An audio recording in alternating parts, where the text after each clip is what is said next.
DBSCG things.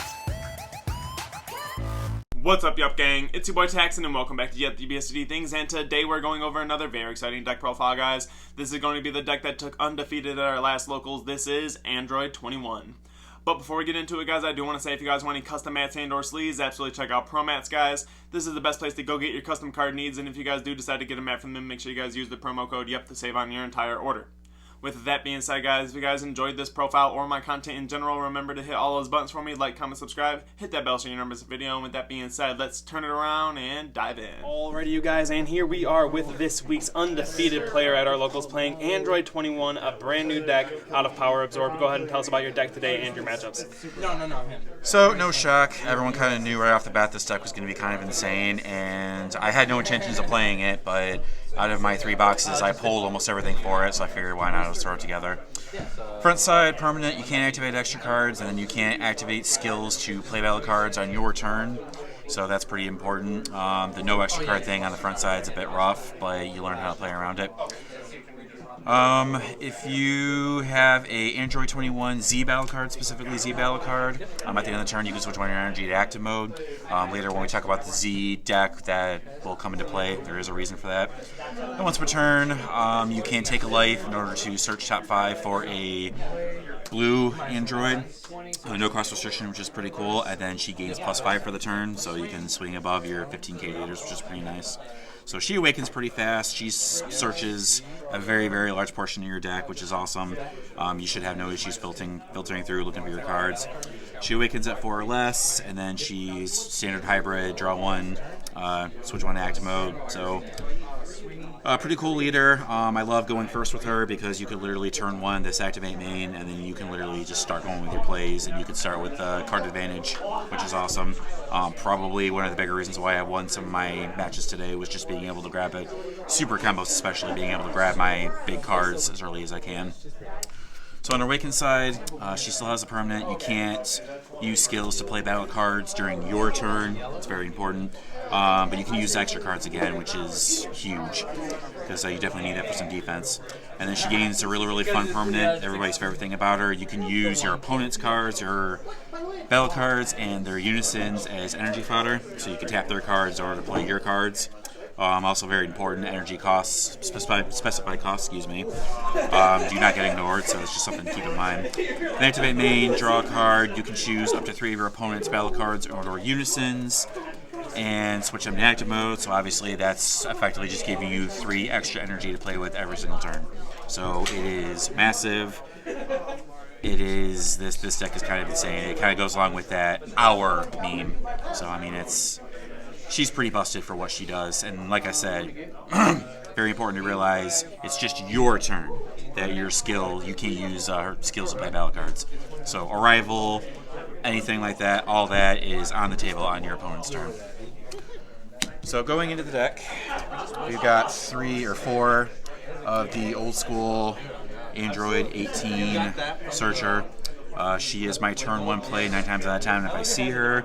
She is, when she's played, you search top 5 for a blue or a green Android, and then shuffle deck, and then at the end of your turn, you can pick up a multicolor energy if you have it, and then put another energy in rest mode, but I never use that skill. I have yet to use it for any reason.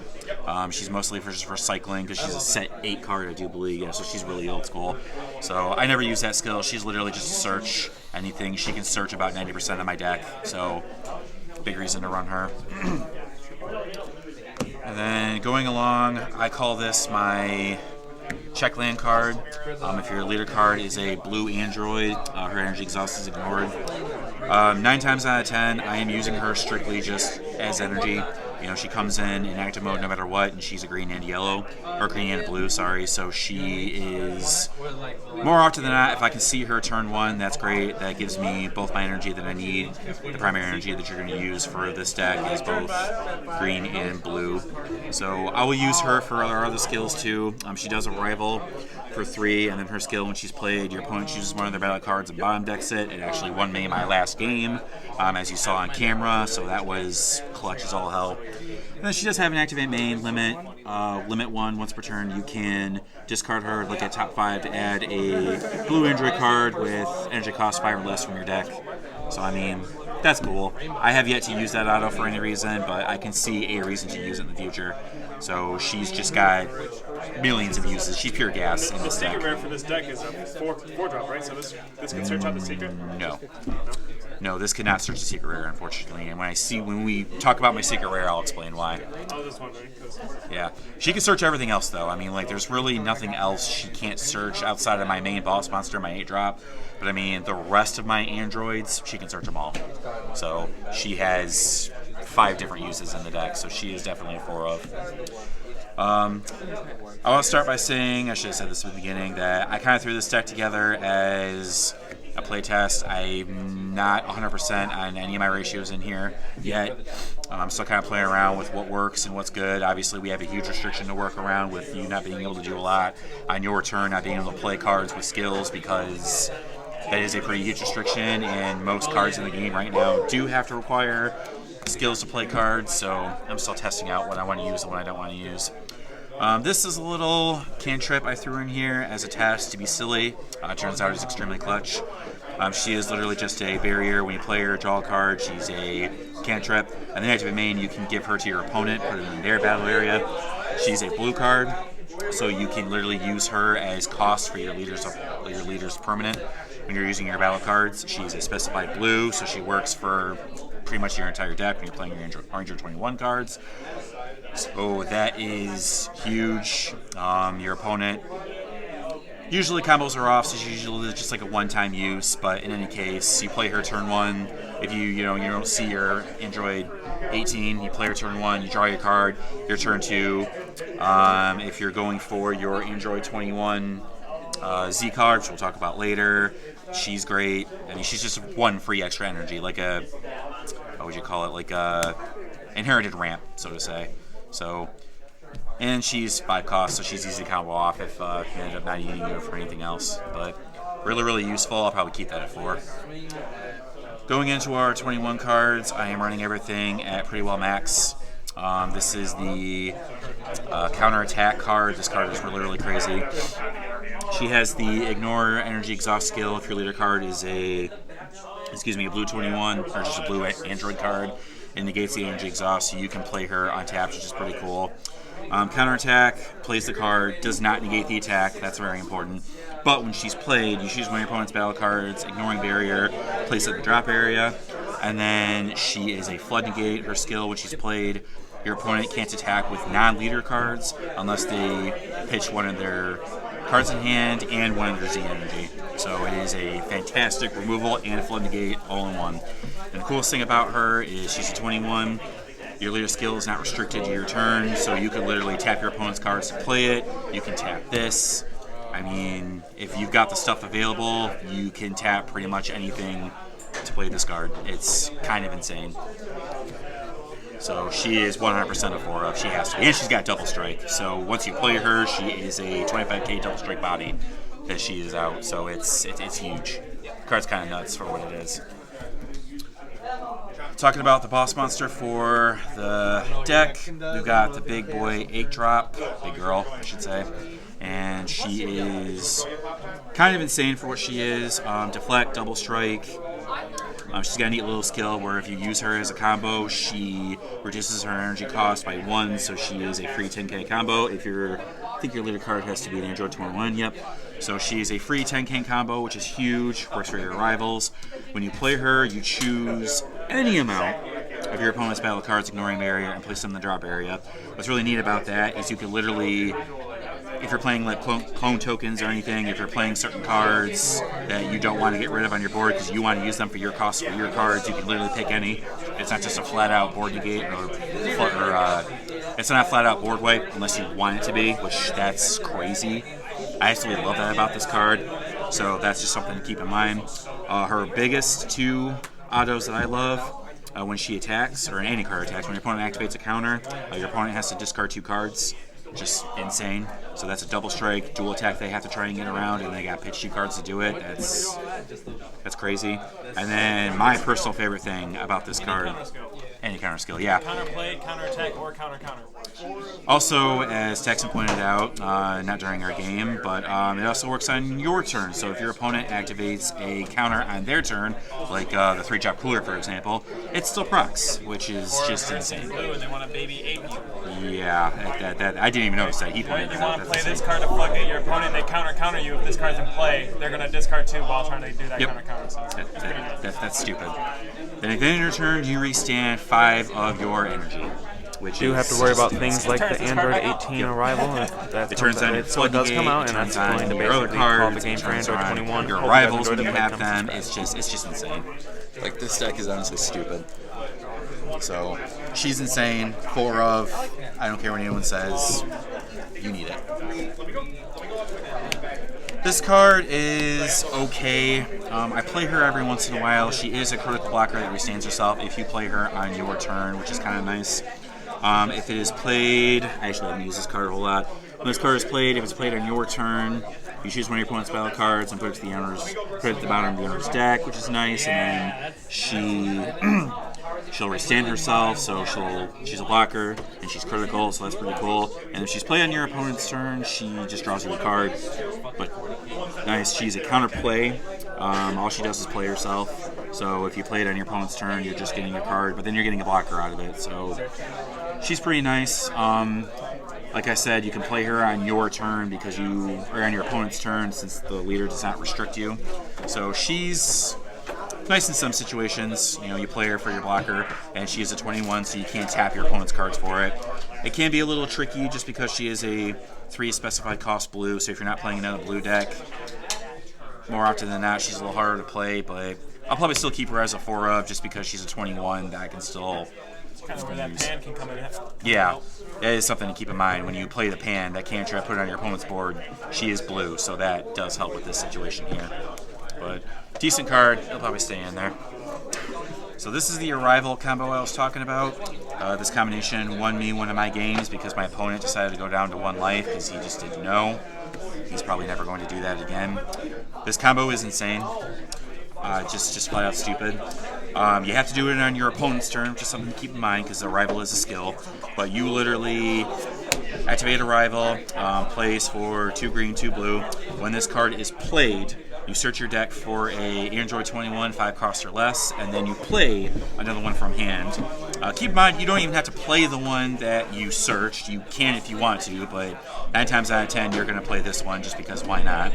And then this one's skill, when it's played, you choose one of your energy, place it in the drop area, and then your opponent chooses 1 card on their board, and then 1 card in their life, and they go to a drop area, which is just insane. So you literally activate this card, play it, search this, if you don't already have it in hand, play it, whatever they got on a board, you get rid of it, and you get rid of one of their life. You've got this body, and then you got this body. And then his other auto, when he attacks, your opponent discards 1 card, and he's a double strike naturally. So, I mean, the amount of value you're getting from all of this is just nuts. And we'll talk about the secret rare and why this card is also crazy with the secret rare in just a moment. This is a card I'm kind of going back and forth on. I'm probably going to take it out, if I'm being honest. I'm not super keen on it. This one, when it's played, it's got double strike, which is neat. You draw 2 cards, discard 1, and you can give your opponent a clone token at the end of the turn, which is neat. I don't play with the clone tokens that much, but I can see the benefit just because clone tokens are cards you can tap for your 21s and whatnot. So in any case, I'll probably trade these out for other cards. The only way to really play this, unfortunately, is if you hard cast it on your turn. And more often than not, I'm noticing after playing this deck today, there are other things I'd rather keep my energy open for, like my arrivals or my counters or things like that. So there's a decent chance this is just going to come out. But I haven't even played it once, so probably take that out for some other key blue staples or whatever. Super combo, just because I'm playing rival stuff, I definitely need this in here. She's just a good generic super combo. She can be searched by both my leader front skill and all of my cards in my deck that search. Both the 18s, the 5-drop, and the 1-drop, they can all search this, so that's pretty huge. I probably saw all 4 of them almost every game. just because of that. So huge. And then I'm sure everyone knows what it does by now. When you combo with it, your opponent bomb decks a card, and there's no restrictions, there's no life restrictions, whatever, just stupid good. And then of course it goes with your rivals, because your rival cards are your 16, blue, green rival. So, and so is your 5-drop 18. So not much to explain there. When you're using rival stuff, you're going to use this set of super combos, the set 8 ones, based on whatever you're arriving. So, or set 9, sorry. So, huge, very huge. Will not trade that out for nothing. Going on to my secret rare Unison. We all know what happened to our good old Boo. I see no reason not to win the run of. I didn't end up playing it today just because I want to play my Android 21 stuff more often than not. But I figure since he's down to a 1-of, why not? I'm sure there are some situations where I prefer to have him more than any other card. Majority of my deck is pretty high cost, so there are some obnoxious situations I noticed where, like, if I see my 8-drop or something, I'm not going to be able to play that as easily, depending on what my opponent has, depending on what I have at the current time period. So he's just there as, like, if I've got nothing else, then he's out. And I mean, if you're blue and you got mono blue energy in the deck, you're running this card. There's not really much to say or argue there. So moving on to extra cards. I chose 3 beam for now, just because I was kind of running tight on ratios. I'm definitely going to up this to 1, because on my turn, I do a lot of playing. I do more playing on my opponent's turn than I do my turn, so I definitely want to be able to get my energy back. Not much to say about this card. It's been here since set 1. If you're running blue, you're running this card if you got the room for it. Not much to say. One of the Shield's Army Reinforcement, just because defense, the card is generically good. I'm sure most people know what it does by now. Negate the attack, and then you can take a life if your life's at 5 or less, and then it gives you a blocker or gives you a token with blocker. I mean, just good to have it. I'll probably keep it as a 1-of, just because this leader awakens at 4 or less life. She has no other awaken conditions. So more often than not, I'm probably just going to awaken myself, and try and take myself down to that far life is kind of sketchy. But I mean, there's always those awkward situations where this card's going to come in clutch and save your ass. So, running 4 of the new 21 Negate. This card is actually really, really cool. It's kind of like a mini D-Magic. If your leader card is in Android 21 and your life is at 4 or less, you can negate the attack, switch one of your blue energy to active mode, and then if your life is at 4 or less, you can take a life instead of paying an energy. So you're at 4 or less life, play it, you're tapped out, restand energy, and then at the end of your opponent's turn, it gives them a clone token. So overall, pretty good. Definitely want to keep this as a 4-of, just in case I have to tap out. With this deck being as energy hungry as it is, even with the additive of your opponent playing their cards and using their cards in order to play your stuff, this deck can be pretty energy hungry. It can be very easy to tap out. You try to avoid it as much as you can, but this card with beans and D-Magics just helps you restand your energy and make sure you can actually do your plays. Because as I said, you do play on your opponent's turn a little bit more than your turn, I've noticed. Or at least I do with the way I've got this set up. So, very important card to have. And speaking of the legendary D-Magic 4, not much to say here. It's blue. You got blue leader. You got the space. You're running it. As I just said, goes in tangent with this card and beans stupid well. Gonna keep all these cards at 4 and add a 4th bean just so I have the bean out and ready. Secret rare, I just pulled this today. This card is absolutely insane. I won my Kai matchup only because of it. So the reason why I personally think, and I'm glad they did this because this deck would be stupid broken if they didn't. This card can play this, but it can't search it. Because this card is a permanent. If it is in your energy, if it's in your deck, it's an 8 cost. If it is in your battle area or if it is in your hand, it goes down to a 4 cost. So once it hits your hand, it'll go back down to a 4 cost, and you can play it with this card, which is huge. It just can't search it, which kind of sucks, but I understand why Bandai did that, because if this could search it, searchable, playable, secret rare for 4 energy is just ridiculous. But anyway, talking about this card, how ridiculous it is. When you play it, you choose all your opponent's battle cards and unisons, ignoring barrier, put them underneath, and for every 2 cards you put underneath, you can rejuvenate for all intents and purposes. You can rejuvenate up to 2 life, so that's the max on it, is just the 2 life. But she's also a dual attack barrier, and she has deflect, and then she has a permanent. If she's about to be removed by a skill, you can remove all of the cards that are from underneath her, wherever they go, and then she will stay, which is phenomenal. So she protects herself, which is insane. And then just the fact that she's a 40k dual attack blocker beat stick. I mean, she's just nuts. She has no energy restriction like a lot of secret rares do. You can play her with some of your skills. She's searchable by your cards that don't have an energy restriction. I mean, she's built for this. She's nuts. There were a couple of games where I literally paid 2 of my own energy and then paid 2 of my opponent's cards just to play her. Yeah, I was about to say, she has less specified cost than any of the other boss monsters in the deck. This is actually like one of the only ones that if your opponent doesn't know how to play against the deck, and let's say they play battle cards out on their turn 2, you can officially do this on your turn 2. Like, you can tap 2 for this and then tap 2 for the their cards for it. And I literally did that against Kai. He did his turn 2 shenanigans. He played Man in a Mission, Revenge Ravager. He had his Unison out. I'm just like, I'm paying 2 of your cards, paying 2 of mine, and boom, here it is. And it won me the game. It really did. It just, she's nuts. And she's generic too. That's probably the craziest part about it. She is only locked to green and blue leaders, which is insane. So you could literally play her in any blue or green deck, which probably works pretty well in Gamma. Probably. Hell, I'd probably even put this in Cooler, to be honest. That's just me. I do stupid things sometimes. Alright, so we're going to go into the Z deck. My Z deck is pretty run-of-the-mill for running 21. I do 3-3 split of the Z cards that come with it. This is very, very important. This is your turn 2 play 9 times out of 10. The only time you don't want to play this card, honestly, is if you're up against green and they just so happen to have Unison out, because she is not protected by anything. She's not a barrier or deflect anything, and neither does this. The 2-drop, when it is played, you activate the C stack. You want to place the 4-drop underneath it. That's very important.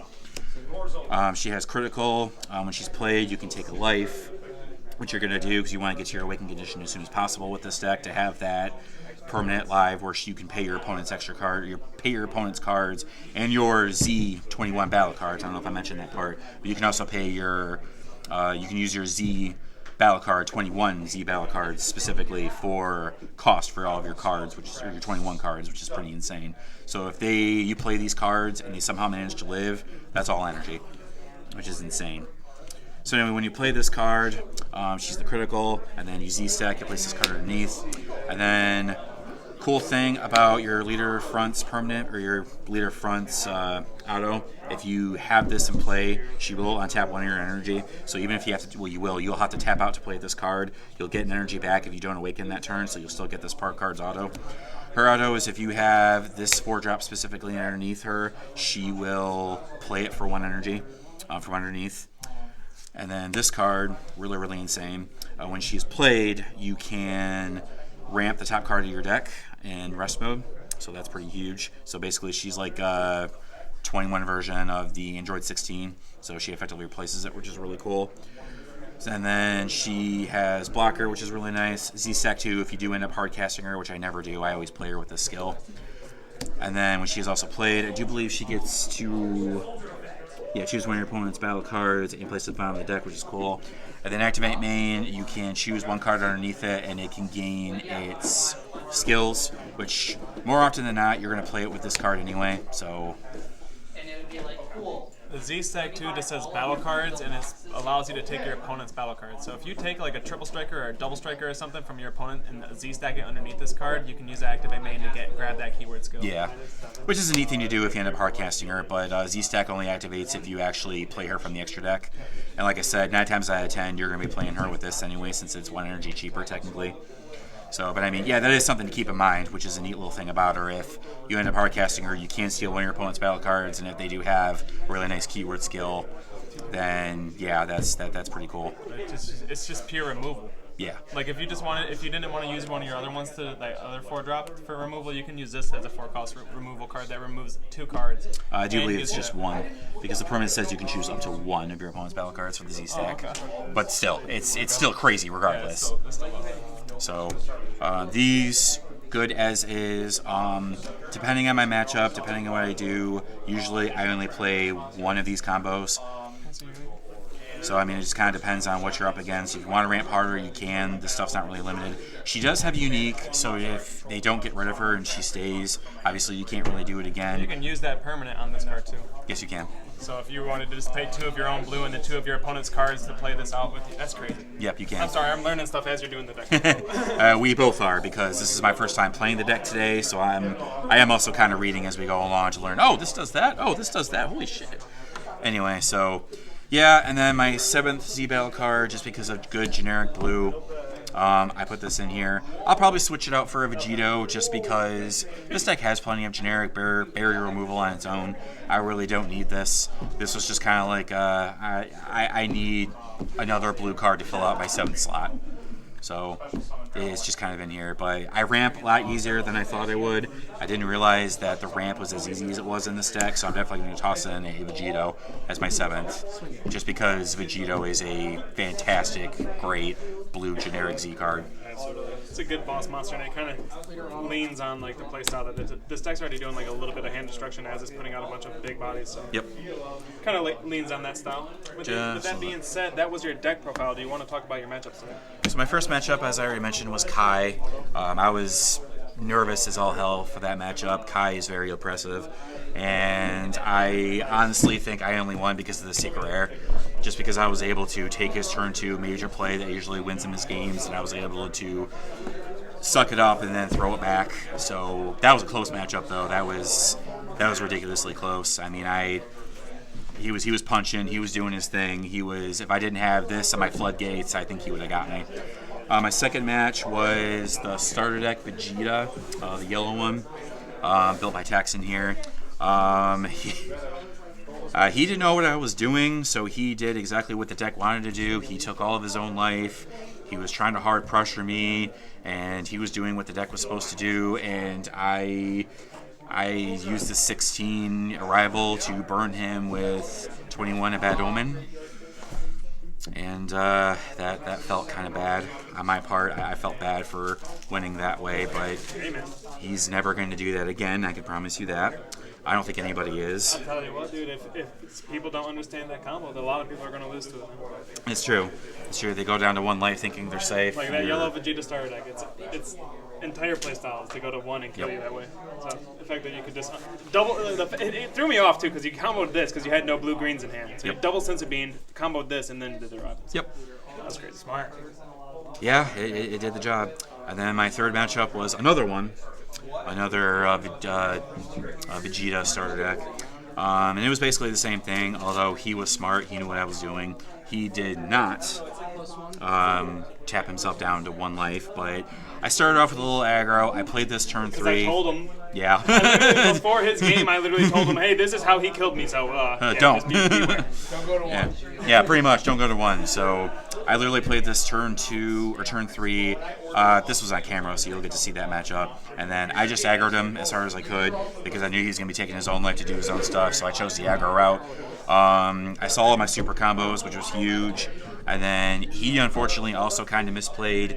He tried going for the secret play. He played the Broly secret rare from set 6, I do believe. And I was a dick, and I arrivaled that.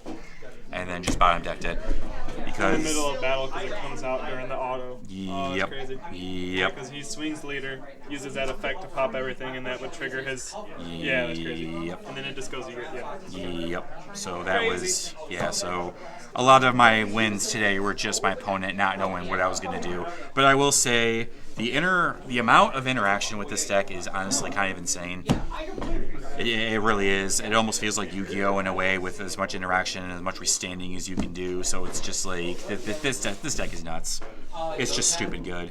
I am very, very impressed. I had no intentions of playing this when it first came out. I just pulled all the stuff and I figured, why not? I'll put it together. I have no reason not to. Holy crap. This is dumb. But yeah, so shout out to Yuhp Games as usual. Okay. Love showing up here every day, playing our stuff, playing all of our stupid decks, even the meta bullshit ones.